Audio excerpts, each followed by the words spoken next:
25 मई 2026। अभी 2 महीने पहले की बात है।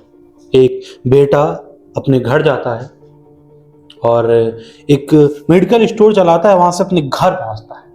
अचानक से अपनी बीवी को मारने लगता है, जहां पर उसके ससुराल पक्ष के लोग और उसके घर वाले सब के सब मौजूद थे।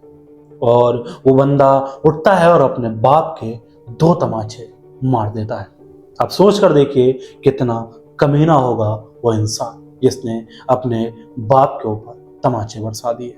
जी हाँ, मैं एक ऐसी घटना के बारे में बात करने वाला हूँ। चलिए शुरू करते हैं आज का ये वीडियो। दिन था रविवार, तारीख थी 25 मई। मोमिन खान नाम का एक व्यक्ति जो उत्तर प्रदेश के बुलंदशहर के एक कलंदरगढ़ी गांव में रहता है और वहां से कुछ दूरी पर स्थित एक कस्बे में अपनी मेडिकल शॉप चलाता है।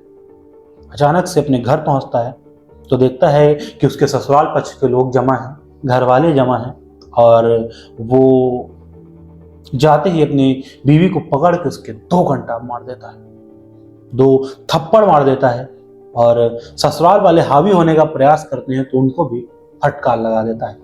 जब उसका बाप बीच में आता है तो बाप को भी वो छोड़ता नहीं है, उसके भी 2 थप्पड़ लगा देता है। अब सोचिए कि आखिर कोई इंसान ऐसा क्यों करता है। या तो कोई फ्रस्ट्रेशन होगी, या तो फिर कुछ बहुत बड़ा जो वो लड़का शायद डाइजेस्ट नहीं कर पाया, तभी उसने इतनी बड़ी घटना को अंजाम दे दिया। 25 मई का दिन सामान्य सा दिन था। परिवार वाले अपने अपने कामों में व्यस्त थे।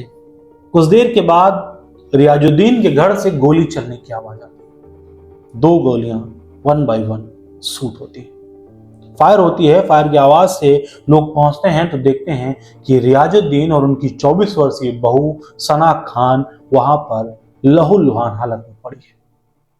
परिवार वाले जब रियाजुद्दीन को उठाते हैं तो पाते हैं कि वो पहले ही मर चुका है, लेकिन सना अभी घायल अवस्था में है। उसे हॉस्पिटल लेके जाते हैं, लेकिन हॉस्पिटल में वो दम तोड़ देती है। एक परिवार, एक हंसता खिलता परिवार, जहां पर अभी कुछ दिनों पहले एक बच्चा आया था, इस परिवार में भी खुशियां आना शुरू हुई थी। आखिरकार ऐसी कौन सी घटना थी, आखिरकार ऐसी कौन सी बात थी जिसने मोमिन खान को इस हद तक मजबूर कर दिया कि उसने अपने ही पिता और अपने ही पत्नी को गोली मार दी। घटना में इस्तेमाल हुई रियाजुद्दीन की लाइसेंसी पिस्टल थी। पुलिस को सूचना मिली, पुलिस मौके पर पहुंचती है और जांच शुरू करती है। जांच के शुरुआती स्तर में ही पता चल जाता है कि मोमिन खान ने ही अपने बाप और अपनी बीवी को गोली मार दी है और मौके से फरार हो गया है। लेकिन पुलिस को अब कड़ी से कड़ी जोड़नी थी कि आखिरकार कोई पुत्र अपने ही परिवार को, अपने हंसते खेलते घर को क्यों उजाड़ेगा, कोई अपने पिता को क्यों मारेगा, कोई अपनी नवविवाहिता पत्नी को क्यों मारेगा। लेकिन खून खौल जाता है तब इंसान को ना बाप दिखता है, ना बीवी दिखती है, और ना उजड़ता हुआ परिवार दिखता है। यही हुआ था मोमिन खान के साथ। जैसे जैसे जांच आगे बढ़ी वैसे वैसे सच चौंकाने वाला था। अब कलंदरगढ़ी गांव नॉर्मल गांव नहीं रह गया था। पुलिस की आवाजाही वहां हर क्षण रहती थी। पुलिस पूरी मुस्तैदी से घर पे नजर रखे हुए थी कि कहीं मोमिन खान आए और मोमिन खान को धर लिया जाए। पुलिस ने गांव में हर इंसान से पूछने का प्रयास किया, गांव में हर इंसान से जानने का प्रयास किया कि घटना वाले दिन आखिर हुआ क्या था। क्या कोई बहुत पुराना विवाद था रियाजुद्दीन और मोमिन खान के बीच में, या फिर किसी छोटी सी घटना ने इतना विकराल रूप ले लिया, क्योंकि कुछ भी अचानक नहीं होता है, ये पुलिस का मानना था। पुलिस कह रही थी कि कोई भी इतनी बड़ी घटना को अंजाम ऐसे ही अचानक नहीं दे देता है, कोई भी अपने परिवार को ऐसे अचानक तबाह नहीं कर देता है, जरूर कुछ ना कुछ रहा होगा।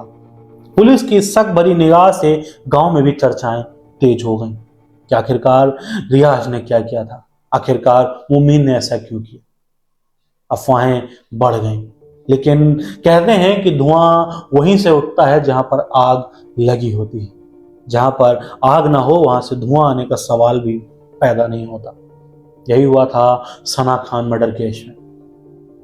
पुलिस ने जांच के पुलंदे खोले, जांच की स्पीड बढ़ाई, पारिवारिक लोगों से पूछा, मोहल्ले के लोगों से पूछा, तो जो सामने आया वो सबको हिला देने वाला था। पुलिस की जांच में सब कुछ स्पष्ट हो चुका था। लेकिन अब तलाश थी मोमिन खान की, क्योंकि पुलिस मोमिन खान के मुंह से सुनना चाह रही थी कि आखिरकार उसने इतनी क्रूर घटना को अंजाम क्यों दिया, क्यों उसने अपने पिता को मारा, क्यों उसने अपनी बीवी को मारा। आखिर उस दिन ऐसा क्या हुआ था कि वो दुकान से दोपहर में घर आया और उसने अपनी बीवी को भी मारा, अपने पिता को भी मारा और आखिरकार अगली सुबह उन्हें जान से भी मार दिया।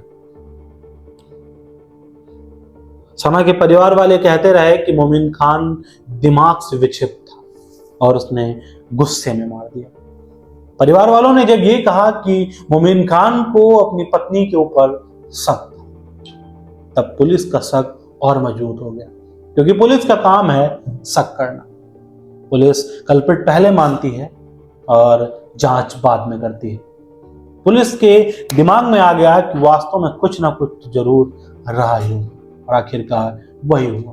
कुछ दिनों के बाद मोमिन खान पकड़ा जाता है और मोमिन खान से जब पुलिस बयान लेती है तो जो बयान सामने आता है वो बयान रिश्तों को शर्मसार कर देता है। वो बयान बीवी से भरोसा उठा देगा, रिश्तों से भरोसा उठा देगा और परिवार से भरोसा उठा देगा। वो बातें सुनकर किसी का भी खून खौल उठ जाए। मोमिन खान को अपने पिता और अपनी बीवी के अवैध रिश्तों के बारे में पता चल गया था। वो जान गया था कि उसके 50 वर्षीय पिता रियाजुद्दीन और उसकी 24 वर्षीय पत्नी सना खान एक अवैध रिश्ते के बंधन में है। मोमिन खान को इस बात का भी शक था कि जो बच्चा पैदा हुआ है वो भी उसका नहीं है। धीरे धीरे ये बातें उसके दिमाग में घर कर गई। वो इस बात को मान नहीं पा रहा था कि उसकी बीवी उसे धोखा दे रही है और उसके बाप के साथ ही, उसके पिता के साथ ही उसको धोखा दे रही है। रियाजुद्दीन के लिए ये शायद नॉर्मल बात थी कि आज मोमिन जल्दी घर आ गया, लेकिन मोमिन आज अपने दिमाग में कुछ बड़ा फितूर लेकर आया था। सना ने जब उसको घर आते देखा, उसकी गाड़ी की आवाज सुनी, तो शायद उसके लिए नॉर्मल रहा होगा कि अब सब कुछ नॉर्मल हो जाएगा, जैसी चल रही है वैसी जिंदगी चलती रहेगी, किसी कारणवश ये जल्दी आ गया है। लेकिन सना को नहीं पता था कि उसका आखिरी दिन होने वाला है। मोमिन खान को उनकी फोटोज, उनके वीडियोस, उनकी कॉल हिस्ट्री, उनकी चैटिंग हिस्ट्री और बहुत कुछ मिल चुका था। शायद उसने उनको आपत्तिजनक स्थिति में भी देख लिया था और 25 मई के दिन मोमिन खान अपने आप को कंट्रोल नहीं कर पाया। घर पहुंचा, पहले हाथापाई हुई और फिर उसके बाद पिता की लाइसेंसी पिस्टल उठाई और दोनों को एक एक गोली मार दी। आखिरकार दोनों की मौत हो गई। दोनों की नहीं बल्कि तीनों की मौत हो गई और जो चौथा उनका बच्चा था उसके भी भविष्य का शायद अंत हो गया। क्योंकि ऐसे केसेस में अक्सर ये देखने को मिलता है कि जब परिवार में कोई पालने वाला नहीं होता है, जब बच्चा अनाथ हो जाता है तो वो सही राह पर नहीं चल पाता है। रियाजुद्दीन और सना की ये जो जिस्मानी चाहतें थी, इनके चलते उन्होंने एक हंसते खेलते परिवार को उजाड़ दिया।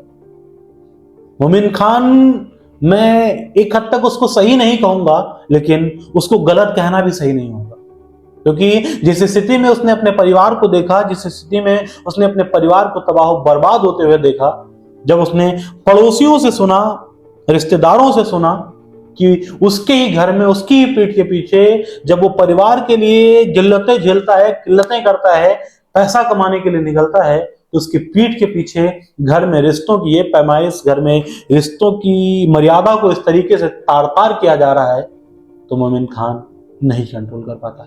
कोई भी इंसान, कोई भी नॉर्मल व्यक्ति नहीं कंट्रोल कर पाएगा। लेकिन क्राइम का सहारा लेना मोमिन खान के लिए गलत इसलिए हो गया क्योंकि अब उसका बच्चा शायद जिंदगी भर एक अनाथ की जिंदगी जिएगा। शायद अब उसे ना तो पिता का सुख मिलेगा, ना माँ बाप का सुख मिलेगा, ना ही किसी भी रिश्ते का सुख मिलेगा। और जब बड़ा होगा और उसे ये पता चलेगा कि उसके ही माँ और उसके ही दादा के अवैध संबंधों के चलते उसके पिता ने इन दोनों को गोली मार दी और फिर वो जेल चला गया, तो उसके दिमाग पे क्या असर होगा इसका अंदाजा हम और आप नहीं लगा सकते। क्राइम 2 मिनट का होता है, जिस्मानी चाहतें 10 मिनट की होती हैं, लेकिन परिवार तबाह हो जाता है सालों साल की। आज के इस वीडियो में बस इतना ही। मिलते हैं अगले मंडे फिर ऐसी ही किसी कहानी के साथ। तब तक के लिए धन्यवाद।